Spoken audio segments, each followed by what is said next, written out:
ओम नमो भगवते वासुदेवाय। आप सभी भक्तों पर विष्णु भगवान की कृपा सदा सर्वदा बनी रहे।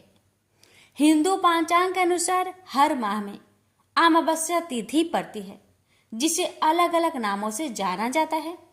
साथ ही इनका विशेष महत्व भी होता है। भाद्रपद माह में पड़ने वाली अमावस्या को पिठोरी अमावस्या कहा जाता है। इस वर्ष पिठोरी अमावस्या 2 सितंबर 2024 सोमवार को मनाई जाएगी।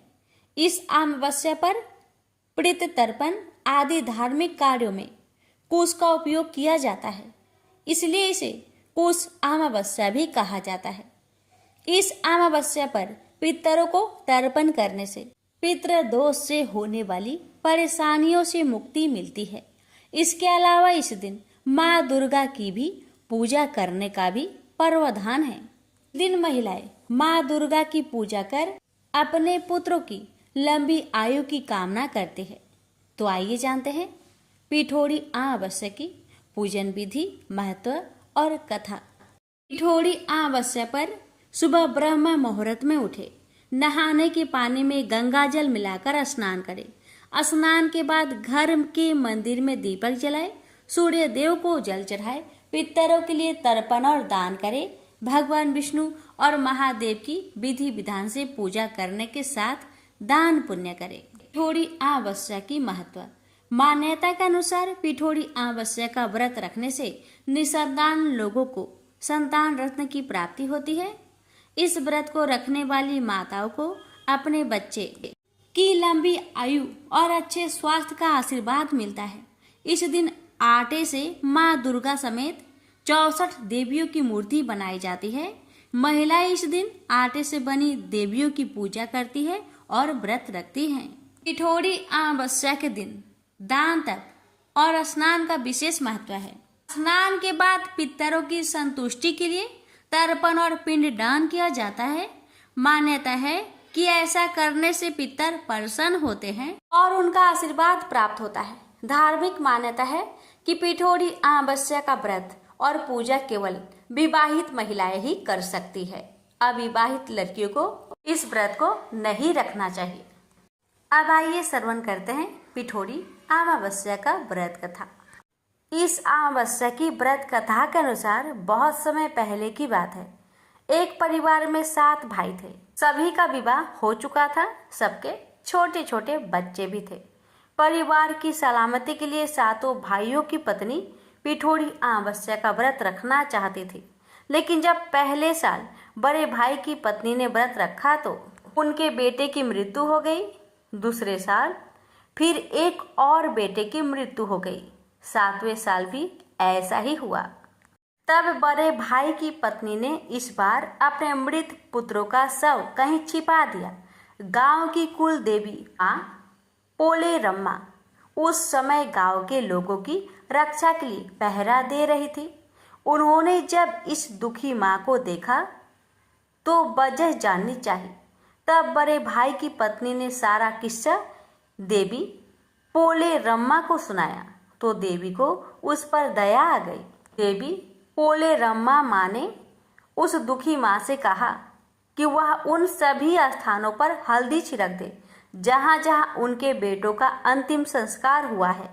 तब बड़े भाई की पत्नी ने ऐसा ही किया। जब वह घर लौटी तो 7 पुत्र जीवित देखी। उसकी खुशी का ठिकाना ना रहा। तभी से उस गांव की हर माता अपने संतान की लंबी उम्र की कामना से पिठोरी अमावस्या का व्रत रखने लगी। आज के दिन यह कथा सुनी जाती है।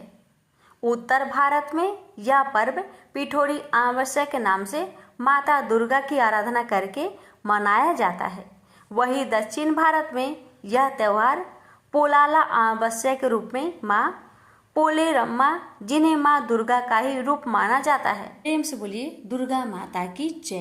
प्राचीन समय की बात है। दक्षिण भारत की तुंगभद्रा नदी के तट पर एक नगर में आत्मदेव नामक एक व्यक्ति रहता था, जो सभी वेदों में पारंगत था। उसकी पत्नी का नाम धुंधली था। धुंधली बहुत ही सुंदर लेकिन स्वभाव से झगड़ालू थी। घर में सब प्रकार का सुख था, लेकिन वह व्यक्ति अपनी पत्नी से तो दुखी था ही, साथ ही उसके कोई संतान का सुख भी नहीं था। वह चिंता में रहता था कि यदि उम्र ढल गई तो फिर संतान का सुख देखने को नहीं मिलेगा।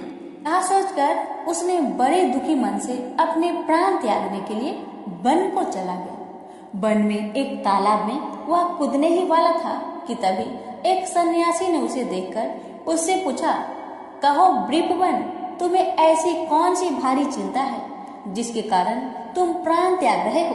आत्मदेव ने कहा, ऋषिवर, मैं संतान के लिए इतना दुखी हो गया हूँ कि मुझे अब अपना जीवन निष्फल लगता है।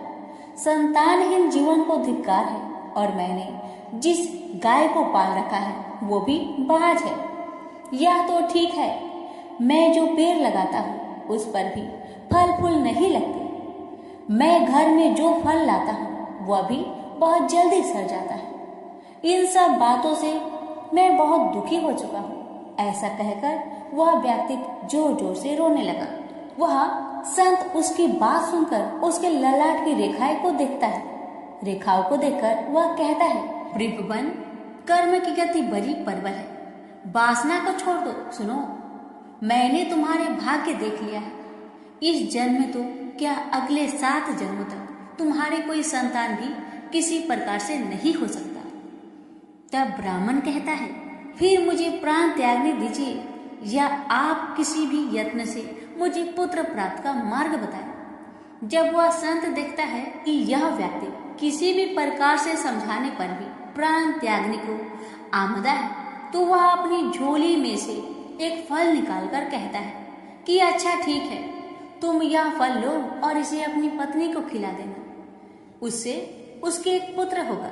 आत्मदेव वह फल लाकर अपनी पत्नी को दे देता है, लेकिन उसकी पत्नी वह मन ही मन में सोचती है कि यदि मैंने ये फल खा लिया और मेरा गर्भ रह गया तो मुझसे खाया नहीं जाएगा और मैं मर भी सकती हूँ। यह सोचकर वह तय करती है कि मैं ये फल नहीं खाऊंगी। इसलिए वह आत्मदेव से कई तरह के तर्क और कुतर्क करती है। आत्मदेव के कहने पर वह फल तो रख लेती है लेकिन खाती नहीं है। एक दिन उसकी बहन उसके घर आती है, जिसे वह सारा किस्सा सुनाती है। बहन उससे कहती है कि मेरे पेट में बच्चा है, प्रसव होने पर वह बालक मैं तुम्हें दे दूंगी, तब तक तुम गर्भवती के समान घर में रहो। मैं कह दूंगी मेरा बच्चा मर गया और तू ये फल गाय को खिला देना। आत्मदेव की पत्नी ने अपनी बहन की बात मान ली और वैसा ही किया। उस फल को गाय को खिला दिया। समय व्यतीत होने पर उसकी बहन का बच्चा लाकर धुंधली को दे दिया गया। पुत्र हुआ है, यह सुनकर आत्मदेव को बड़ा आनंद हुआ। धुंधली ने अपने बच्चे का नाम धुंधकारी रखा। इसके 3 माह व्यतीत होने के बाद एक दिन आत्मदेव सुबह गाय को चारा डालने गया। उसने देखा कि गाय के पास एक बच्चा है जो कि मनुष्य आकार में है, लेकिन बस उसके कान ही गाय के समान थे। उसे देखकर वह आश्चर्य में पड़ जाता है, हालांकि उसे बड़ा आनंद भी होता है। वह उस बच्चे को उठाकर घर में ले जाता है। उसका नाम वह गोकर्ण रखता है। अब उसके 2 बालक हो जाते हैं, एक धुंधकारी और दूसरा गोकर्ण। गोकर्ण बड़ा होकर विद्वान, पंडित और ज्ञानी निकला, जबकि धुंधकारी दुर्नसेरी और क्रोधी, चोर, व्यभिचारी, अस्त्र शस्त्र धारण करने वाला, माता पिता को सताने वाला निकला।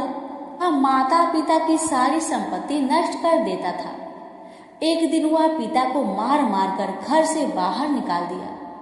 पिता रोने लगा और कहता है कि मेरी पत्नी का बाँझ रहना ही अच्छा था।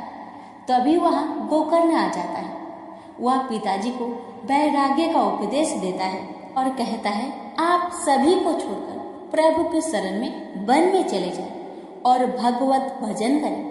भगवत भजन ही सबसे बड़ा धर्म है। गौ से उत्पन्न पुत्र गोकर्ण की बात मानकर आत्मदेव वन में चले जाते हैं। बाद में उसकी पत्नी धुंधली को धुंधकारी सताने लगता है तो वह कुएं में कूदकर आत्महत्या कर लेती है। अब धुंधकारी 5 वेश्याओं के साथ रहने लगा। वेश्याएं उसे अपने तरीके से संचालित करती थी। धुंधकारी उन वेश्याओं के लिए ही धन जुटाने में लगता है। वह उनके लिए डाका डालता और चोरी करता है। बाद में वे वेश्याएं सोचने लगती है कि यदि एक दिन यह पकड़ा गया तो राजा इसके साथ हमें भी दंड देगा। यह सोचकर वह वेश्याएं सोते हुए धुंधकारी को रस्सियों से उसका गला दबाने का प्रयास करती है। जब वह गला दबाने में भी नहीं मरता है तो वे सभी मिलकर उसे दहकते अंगारों में डाल देती है। वहाँ वह तड़प तड़प कर मर जाता है। बाद में उसे गड्ढा खोदकर गाड़ दिया जाता है। मरने के बाद धुंधकारी भयंकर दुख देने, झेलने और अपने कुकर्मों के कारण एक प्रेत बन जाता है। प्रेत बनने के बाद भूख और प्यास से वह व्याकुल हो जाता है। रह रहकर चिल्लाता भी रहता है, क्योंकि उसे अंगारों से जलाया गया था। इसलिए उसकी अनुभूति उसे अभी भी सताती रहती है। उसे लगता है कि अभी भी मेरा शरीर जल रहा है। एक दिन उसका भाई गोकर्ण उसके गांव में कथा करते हुए आते हैं। गोकर्ण सबसे नजर बचाते हुए अपने पुस्तकनी मकान में सोने को चले जाते हैं। अपने ही घर में अपने भाई को सोया हुआ देखकर धुंधकारी खुश हो जाता है और आवाज लगाता है। गोकर्ण यह आवाज सुनकर पूछता है कि तुम कौन हो? धुंधकारी कहता है, मैं तुम्हारा भाई हूँ। मेरे कुकर्म की गिनती नहीं की जा सकती। इसी से मैं प्रेत योनि में पड़ा हूँ। ये दुर्दशा भोग रहा हूँ। भाई, तुम दया करके मुझे इस योनि से छुड़ाओ। गोकर्ण कहता है कि मुझे बड़ा आश्चर्य हो रहा है। मैंने तुम्हारे लिए विधि पूर्वक गया जी में श्राद्ध किया, फिर भी तुम प्रेत योनि से मुक्त कैसे नहीं हुई? मैं कुछ और उपाय करता हूँ। कई उपाय करने के बाद भी जब कुछ नहीं होता है तो अंत में वह सूर्यदेव से पूछते हैं। तो सूर्यदेव कहते हैं कि वह श्रीमद् भागवत कथा सुनने से ही मुक्ति हो सकती है, इसलिए तुम सप्ताह पारायण करो। तब गोकर्ण ने व्यास गद्दी पर बैठकर कथा कहने लगे। देश गांव से बहुत लोग कथा सुनने आने लगे। इतनी भीड़ हो गई कि सब आश्चर्य करने लगे। तब वह प्रेत भी वहां आ पहुंचा। वह इधर उधर स्थान ढूंढने लगा। इतने में उसकी दृष्टि एक सीधे रखे हुए 7 गांठ वाली बांस पर पड़ी। वह वायु रूप से उसमें जाकर बैठ गया। तो शाम को कथा को विश्राम दिया गया तो एक बड़ी विचित्र बात हुई। सबके देखते देखते उस बांस की एक गांठ तर तर तर तर करती फट गई। इसी प्रकार 7 दिनों में 7 गांठें फट गई और 12 स्कंद सुनने से पवित्र होकर धुंधकारी एक दिव्य रूप धारण करके सामने खड़ा हो गया। उसने भाई को प्रणाम किया। तभी बैकुंठवासी पार्षदों के सहित एक विमान उतरा। सबके देखते ही देखते धुंधकारी विमान पर चढ़ गया। उन पार्षदों को देखकर उसने गोकर्ण से कहा, भगवान के प्रिय पार्षदों, यहाँ हमारे अनेक शुद्ध हृदय श्रोतागण हैं। उन सब के लिए एक साथ बहुत से विमान क्यों नहीं लाए? यहाँ सभी ने समान रूप से कथा सुनी है, फिर फल में इस प्रकार का भेद क्यों है? भगवान के पार्षदों ने कहा, इस फल भेद का कारण इसमें श्रवण का भेद है। श्रवण सबने समान रूप से ही किया, किंतु इसके जैसा मनन नहीं किया। इस प्रेत ने 7 दिन तक सुने हुए विषय का स्थिरचित्त से खूब मनन भी करता रहा। यह कहकर वे सब पार्षद बैकुंठ को चले गए। श्रावण माह में गोकर्ण ने फिर से उसी प्रकार सप्ताह क्रम से कथा कही। वहां भक्तों से भरे हुए विमानों के साथ भगवान प्रकट हो गए। उस गांव में कुत्ते और चंडाल प्रत्न जितने भी जीव थे सभी दिव्य देह धारण करके विमान पर चढ़ गए। भगवान उन सभी को योनि दुर्लभ गोलोक धाम में ले गए। प्रेम से बोलिए लक्ष्मी नारायण की जय, श्री कृष्ण भगवान की जय, राधा रानी की जय। तुलसी माता और गणेश भगवान की कथा। भगवान श्री गणेश को तुलसी नहीं चढ़ती। इसके पीछे पुराणों में एक रोचक कथा मिलती है। एक समय में धर्मात्मज नाम के राजा हुआ करते। उनकी कन्या तुलसी यौन अवस्था में थी। अपने विवाह की इच्छा लेकर तीर्थ यात्रा पर निकल पड़ी। उन्होंने कई जगह की यात्रा की।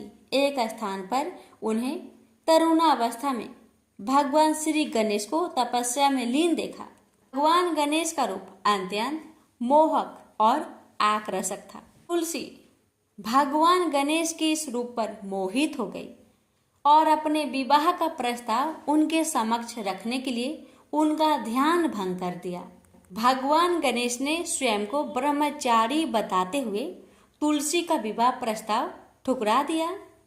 तुलसी को भगवान गणेश के इस रूखे व्यवहार और अपना विवाह प्रस्ताव ठुकराए जाने से बहुत दुख हुआ और उन्होंने आवेश में आकर भगवान गणेश को 2 विवाह होने की श्राप दे दिया। इस पर श्री गणेश ने भी तुलसी को असुर से विवाह होने का श्राप दे डाला। बाद में तुलसी को अपनी भूल का एहसास हुआ और भगवान गणेश से क्षमा मांगी। ना तुम्हारा श्राप खाली जाएगा ना मेरा। मैं रिद्धि और सिद्धि का पति बनूंगा और तुम्हारा भी विवाह राक्षस जलांधर से अवश्य होगा, लेकिन अंत में तुम भगवान विष्णु और श्री कृष्ण की प्रिया बनोगी और कलयुग में भगवान विष्णु के साथ तुम्हें पौधे के रूप में पूजा जाएगा, लेकिन मेरी पूजा में तुलसी का प्रयोग नहीं किया जाएगा। प्रेम से बोलिए तुलसी माता की जय, गणेश भगवान की जय। श्री कृष्ण भगवान बोले, हे पार्थ, जो मुझ में मन लगाकर मेरे में ही आश्रय लेकर योगा अभ्यास करते हुए मेरे स्वरूप का संचय रहित पूर्ण ज्ञान प्राप्त होगा, सो सुनो, विज्ञान के सहित वह पूर्ण ज्ञान में तुम्हें सुनाता हूँ, जिसके जानने से तुमको इस लोक में और कुछ जानना शेष न रहेगा। सहस्त्रों मनुष्य में से कोई एक सिद्धि प्राप्त के लिए यत्न करता है। उन यत्न करने वाले सिद्धों में से कोई बिरला ही मुझे ठीक जान पड़ता है। पृथ्वी, जल, अग्नि, वायु, आकाश, मन, बुद्धि और अहंकार, यह 8 प्रकार की मेरी प्रकृति माया है। इस प्रकृति को अपरा अचेतन अर्थात जड़ कहते हैं।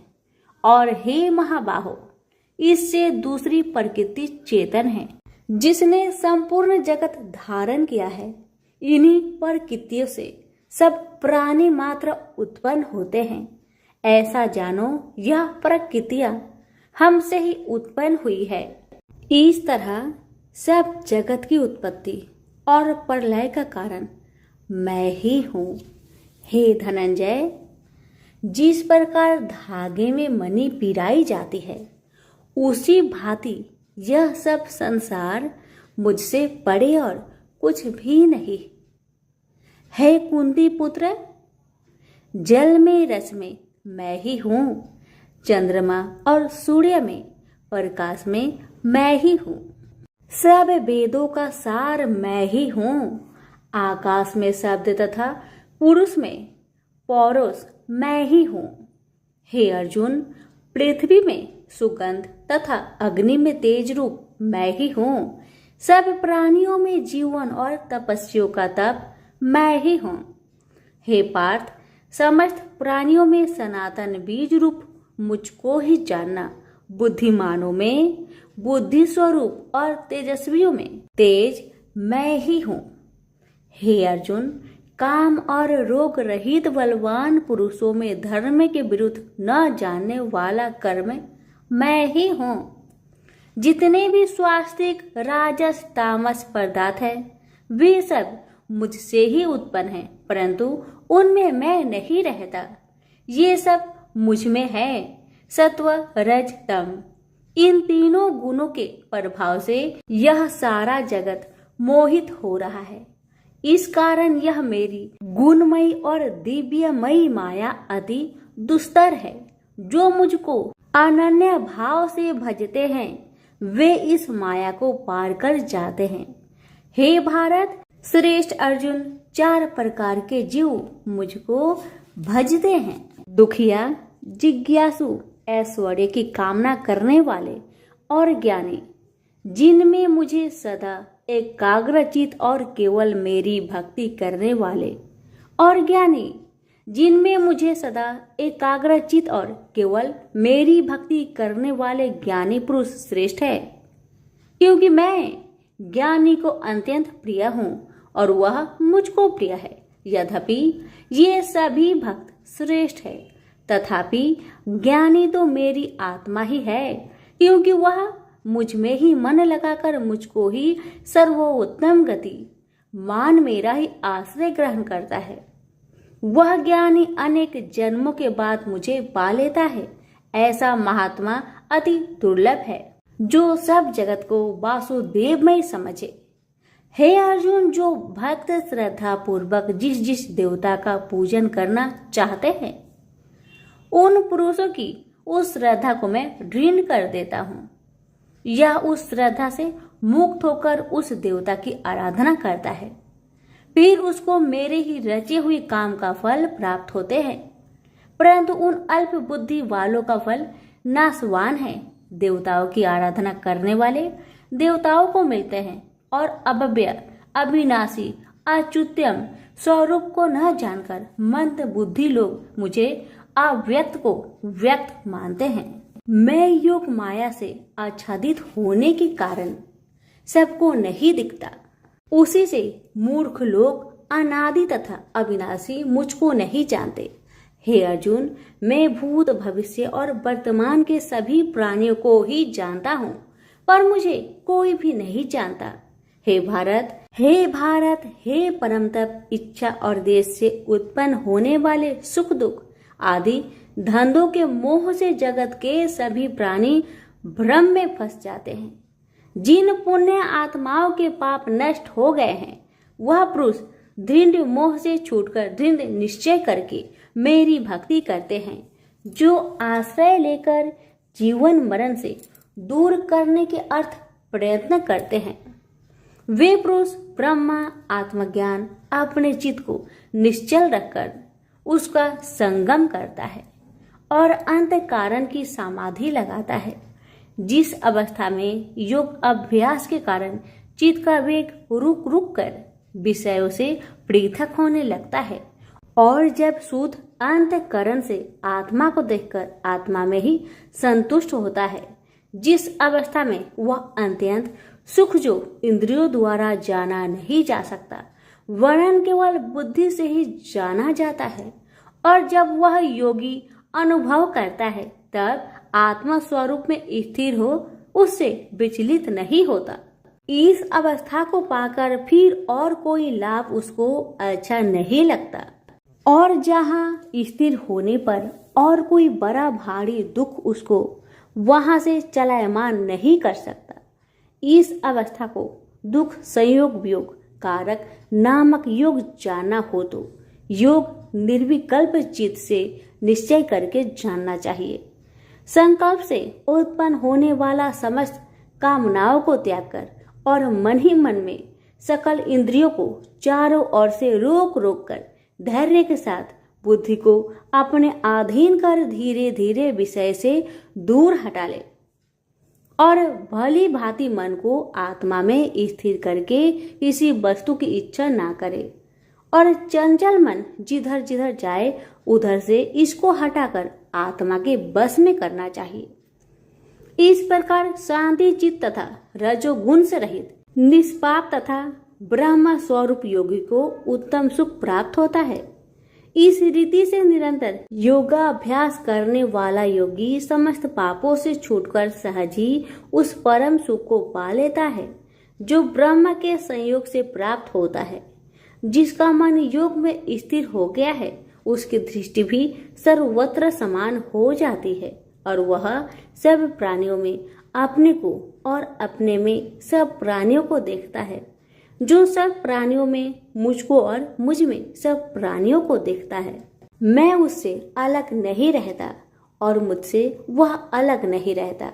जो अभेद भाव से रहता है सब प्राणियों में स्थिर हो मेरा मनन करता है, वह योगी चाहे जिस अवस्था में रहे मुझ में मिल जाता है। हे अर्जुन, जो समस्त प्राणियों के दुख सुख के समान समझता है और सबको समान देखता है वही श्रेष्ठ योगी है। अर्जुन बोले, हे मधुसूदन, आपने जो योग बताया कि सबको अपने ही समान देखे, सो मन के चंचल होने के कारण मैं उसको अपने में दृढ़ स्थिर नहीं देखता हूँ। हे श्री कृष्ण, यह चंचल मन बड़ा ही हठी पराक्रमी और दृढ़ है। इसको अपने अधीन रखना तो मुझे वायु को बांध रखने के समान ही प्रतीत होता है। श्री कृष्ण भगवान ने कहा, हे महाबाहो, इसमें संदेह की मन अति चंचल है। तो भी हे कुंती पुत्र, अभ्यास और वैराग्य से इसे बस में किया जा सकता है। जिसका मन बस में नहीं, उसको योग अति दुर्लभ है। अर्जुन ने कहा, हे श्री कृष्ण, जिसमें श्रद्धा तो है पर योग प्राप्त करने में सफल नहीं हुआ है और जिसका चित्त योग से विचलित हो गया है, वह योग सिद्धि न पाने से किस गति को प्राप्त होता है? श्री कृष्ण बोले, हे अर्जुन, उसका यहाँ नाश नहीं होगा पर परलोक में भी नहीं होगा, क्योंकि उत्तम कर्म करने वाले किसी मनुष्य की दुर्गति नहीं होती। वह योग में असफल मनुष्य बहुत दिनों तक पुण्यवानों को प्राप्त होने वाले लोकों में वास करता है और फिर वहां से किसी पवित्र और धनवान मनुष्य घर में आकर जन्म लेता है। इस प्रकार का जन्म पाना भी इस लोक में बड़ा दुर्लभ है। हे कुरुनंदन, यह योगियों के बस में जन्म लेकर पूर्व जन्म की बुद्धि संस्कार अर्थात आत्मज्ञान को पाता है और उससे अधिक सिद्धि के लिए यत्न करता हूँ। पूर्व जन्म में किए योग अभ्यास के बल में अनेक विघ्नों को पड़ने पर भी यह मोक्ष को प्राप्त होता है। योग की केवल इच्छा ही हो तो पुरुष शब्द ब्रह्म के परे जा पहुंचता है। जो बड़े परिश्रम और यत्न से योग अभ्यास करता है, वह पापों से छूट मोक्ष को पाता है। बड़े तपस्वियों से योगी श्रेष्ठ है, जो शुद्ध होकर अनेक जन्मों में परिश्रम करके सफल होता है, और ज्ञानियों से भी योगी श्रेष्ठ है। इसलिए हे अर्जुन, तुम योगी बनो। केवल मुझ में ही मन लगाकर योग प्राप्ति के लिए जो मेरा भजन करता है, उसको समस्त योगियों के मध्य से मैंने अत्यंत श्रेष्ठ माना है। प्रेम से बोलिए श्री कृष्ण भगवान की जय। अब सुनिए श्रीमद् भगवत गीता पाठ अध्याय 7 की महात्म्य। भगवान शिव कहते हैं, हे पार्वती, अब मैं 7वें अध्याय का महात्म्य बतलाता हूँ, जिसे सुनकर कानों में अमृत राशि भर जाती है। पाटलिपुत्र नामक एक दुर्गम नगर है, जिसका गोपुर बहुत ही ऊंचा है। उस नगर में शंकुकर्ण नामक एक ब्राह्मण रहता था। उसने वैश्य वृत्ति का आश्रय लेकर बहुत धन कमाया, किंतु ना तो कभी पितरों का तर्पण किया और न देवताओं का पूजन ही। वह धनोपार्जन में तत्पर होकर राजाओं को ही भोज दिया करता था। एक समय की बात है, उस ब्राह्मण ने अपना चौथा विवाह करने के लिए पुत्र और बंधुओं के साथ यात्रा की। मार्ग में आधी रात के समय जब वह सो रहा था, तब एक सर्प ने कहीं से आकर उसकी बाह में काट लिया। उसके काटते ही ऐसी अवस्था हो गई कि मणि, मंत्र और औषधि आदि से भी उसके शरीर की रक्षा असाध्य जान पड़ी। तत्पश्चात कुछ ही क्षणों में उसके प्राण पेखरू उड़ गए। वह प्रेत बना। फिर बहुत समय के बाद वह प्रेत सर्प योनि में उत्पन्न हुआ। उसका बीत धन की वासना में बंधा था। उसने पूर्व वृत्तांत को स्मरण करके सोचा, मैंने घर के बाहर करोड़ों की संख्या में अपना जो धन गार रखा है, उससे इन पुत्रों को वंचित करके स्वयं ही उसकी रक्षा करूंगा। सांप की योनि से पीड़ित होकर पिता ने एक दिव्य सपना में अपने पुत्र के समक्ष आकर अपना मनोभाव बताया। तब उसके पुत्र ने सवेरे उठकर बड़े विस्मय के साथ एक दूसरे से सपने की बातें कही। उनमें से झंझला पुत्र कुदाल हाथ में लिए घर से निकला और जहां उसके पिता सर्प योनि धारण करके रहते थे, उस स्थान पर गया।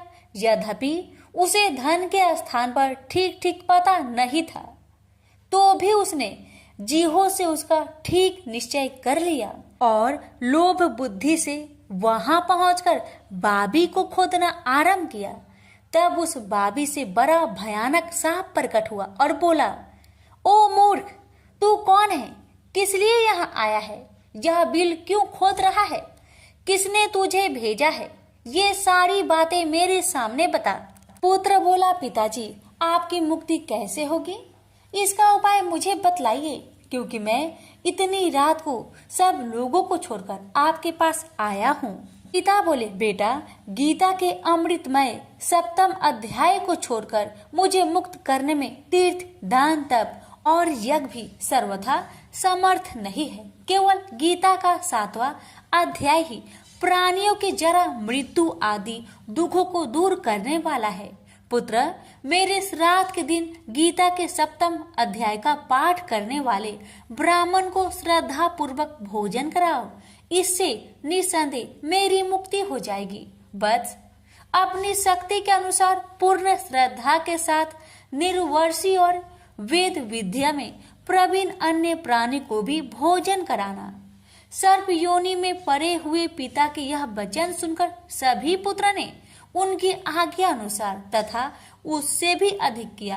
अब शंकुकर ने अपने सर्प शरीर को त्याग कर दिव्य देह धारण किया और सारा धन पुत्रों के अधीन कर दिया। पिता ने करोड़ों की संख्या में जो धन उनमें बांट दिया था, उससे वे पुत्र बहुत प्रसन्न हुए।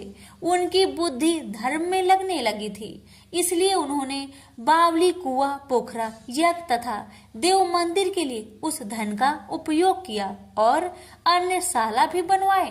तत्पश्चात 7वें अध्याय का सदा जप करते हुए उन्होंने मोक्ष प्राप्त किया। हे पार्वती, यह तुम्हें 7वां अध्याय का महात्म्य बतलाया, जिसके श्रवण मात्र से मानव सब पातकों से मुक्त हो जाता है। प्रेम से बोलिए उमापति शंकर भगवान की जय। गणेश जी की कथा।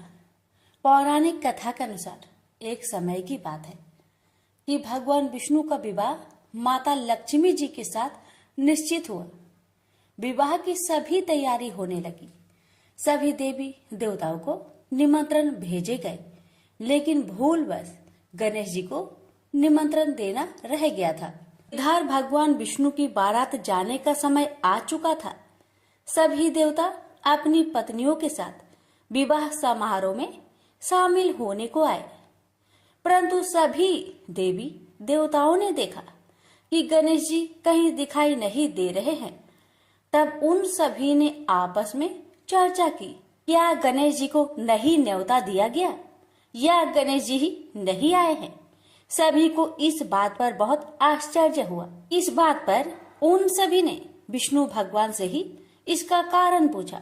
विष्णु भगवान से पूछने पर उन्होंने कहा कि हमने गणेश जी के पिता भोलेनाथ, महादेव और माता पार्वती को न्योता भेजा था। यदि गणेश जी अपने पिता के साथ आना चाहते तो आ जाते। अलग से उन्हें न्योता देने की कोई आवश्यकता भी नहीं थी। दूसरी बात यह है, उनको खाने में 1.25 मन मूंग, 1.25 मन चावल, 1.25 मन घी और 1.25 मन लड्डू का भोजन चाहिए।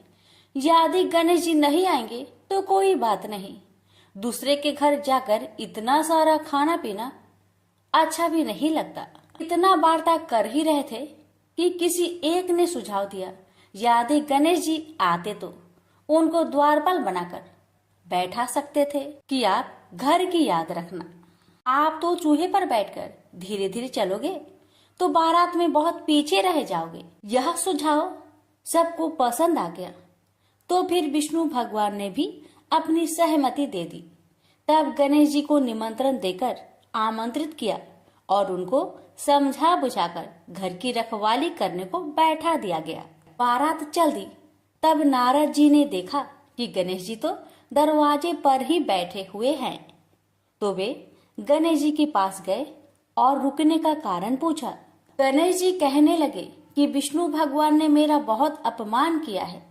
नारद जी ने कहा कि आप अपनी मूषक सेना आगे भेज दो तो वह रास्ता खोद देगी, जिससे उनके वाहन धरती में धंस जाएंगे। तब आपको सम्मान पूर्वक बुलाना पड़ेगा। अब तो गणेश जी ने अपनी मूषक सेना को आदेश दिया, जाओ, और सेना ने जमीन पोली कर दी। जब बारात वहां से निकली तो रथों के पहिए धरती में धंसने लगी। लाख कोशिश की परंतु पहिए नहीं निकले। सभी ने अपने अपने उपाय किए परंतु पहिए तो नहीं निकले। बल्कि जगह जगह से टूटने लगे। किसी को समझ में नहीं आ रहा था कि अब क्या किया जाए। तब तो नारद जी ने आकर कहा, आप लोगों ने गणेश जी का अपमान किया, जिस कारण यह विघ्न आ रहे हैं। यदि उन्हें मनाकर लाया जाए तो आपका कार्य सिद्ध हो सकता है और यह संकट टल सकता है। शंकर भगवान ने अपने दूत नंदी को भेजा और वे गणेश जी को लेकर आए। गणेश जी का आदर सम्मान के साथ पूजन किया गया। फिर रथ के पहिए निकलने लगे और यह संकट टल गया। अब रथ के पहिए निकल तो गए, परंतु वे टूट फूट गए थे, तो उन्हें सुधारे कौन। पास के खेत में एक खाती काम कर रहा था। उसे बुलाया गया। खाती अपना कार्य करने से पहले श्री गणेशाय नमः कहकर गणेश जी की वंदना मन ही मन करने लगा। देखते ही देखते खाती ने सभी पहियों को ठीक कर दिया। तब खाती कहने लगा कि हे देवताओं, आपने सर्वप्रथम गणेश जी को नहीं मनाया होगा और न ही उनकी पूजन की होगी, इसलिए तो आपके साथ यह संकट आया है। मैं तो मूर्ख अज्ञानी हूँ, फिर भी पहले गणेश जी को पूजते हैं, उनका ध्यान करते हैं। आप लोग तो देवगण हैं, फिर भी आप गणेश जी को कैसे भूल गए। अब आप लोग भगवान श्री गणेश जी की जय बोलकर जाए तो आपके सब काम बन जाएंगे और कोई संकट भी नहीं आएगा। ऐसा कहते हुए बारात वहां से चल दी और विष्णु भगवान का लक्ष्मी जी के साथ विवाह संपन्न करा के सभी सकुशल घर लौट आए। हे गणेश जी महाराज, आपने विष्णु को जैसा कारज सरियो ऐसा कारज सबको सिद्ध करिजो। बोलिए गजानन भगवान की जय। लक्ष्मी माता की कहानी। एक बार लक्ष्मी जी ने मनोहर रूप यानी बहुत ही अद्भुत रूप धारण करके गायों के एक झुंड में प्रवेश कर लिया और उनके इस सुंदर रूप को देखकर गायों ने पूछा कि देवी, आप कौन हैं और कहां से आई हैं। गायों ने ये भी कहा कि आप पृथ्वी की अनुपम सुंदरी लग रही हो। तब गायों ने एकदम से कहा कि सच सच बताओ, आखिर तुम कौन हो और तुम्हें कहाँ जाना है। तब लक्ष्मी जी ने विनम्रता से गायों से कहा कि तुम्हारा कल्याण हो। असल में मैं इस जगत में अर्थात संसार में लक्ष्मी के नाम से प्रसिद्ध हूँ और सारा जगत मेरी कामना करता है, मुझे ही पाना चाहता है। मैंने दैत्यों को छोड़ दिया था और इसलिए वे सदा के लिए नष्ट हो गए। इतने ही नहीं, मेरे आश्रय में रहने के कारण इंद्र, सूर्य, चंद्रमा, विष्णु, वरुण तथा अग्नि आदि सभी देवता सदा के लिए आनंद भोग रहे हैं। इसके बाद माँ लक्ष्मी ने कहा कि जिनके शरीर में मैं प्रवेश नहीं करती वे सदैव नष्ट हो जाते हैं और अब मैं तुम्हारे शरीर में ही निवास करना चाहती हूँ। लेकिन इसके बाद भी कथा अभी खत्म नहीं हुई, क्योंकि गायों ने अब तक माँ लक्ष्मी को अपनाया नहीं था। गाय ने क्यों किया माँ लक्ष्मी का त्याग। देवी लक्ष्मी की इन बातों को सुनने के बाद गायों ने कहा कि तुम बड़ी चंचल हो, इसलिए कभी कहीं नहीं ठहरती। इसके अलावा तुम्हारा बहुतों के साथ भी एक सही संबंध है, इसलिए हमें तुम्हारी इच्छा नहीं है। तुम्हारी जहाँ भी इच्छा हो तुम चली जाओ। तुमने हमसे बात की, इतने में ही हम अपने आप को तुम्हारी कृतार्थ यानी तुम्हारी आभारी मानती हैं। गायों के ऐसा कहने पर लक्ष्मी ने कहा कि ये तुम क्या कह रही हो। मैं दुर्लभ और सती हूँ, अर्थात मुझे पाना आसान नहीं, पर फिर भी तुम मुझे स्वीकार नहीं कर रही। आखिर इसका कारण क्या है। यहाँ तक कि देवता, दानव, मनुष्य आदि सब कठोर तपस्या करके मेरी सेवा का सौभाग्य प्राप्त करते हैं, अतः तुम भी मुझे स्वीकार करो। वैसे भी इस संसार में ऐसा कोई नहीं जो मेरा अपमान करता हो।